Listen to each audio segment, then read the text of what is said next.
Mummy जी एक बात बताओगे? हाँ बोल बेटा।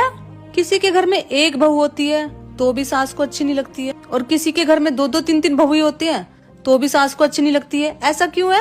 अरे बेटी का मोह बेटा, बेटी का मोह। जिस घर में सारा प्रेम सारा लगाव अपनी बेटी के लिए हो, और जिस घर में सास की आंखें हमेशा बेटी को ही ढूंढती रहे, उस घर में बहू का लगाव प्यार काम कुछ नहीं दिखता।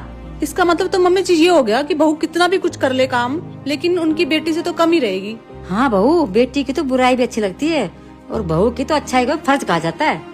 जिस घर में बहू से ज्यादा बेटी का मोह हो और जिस घर में बहू से ज्यादा बेटी की चलती हो, वहाँ बहू का अपना महसूस होता ही नहीं है, क्योंकि घर जो है रिश्ते निभाने से चलता है, न कि रिश्तों की तुलना करने से। बात तो सही। याद रखना बहू, जिस घर में सास का प्यार बेटी के लिए हद से ज्यादा बढ़ जाए ना, उस घर में बहू सास को कभी भी अच्छी नहीं लगती, चाहे वो बेटा एक हो चाहे चार हो।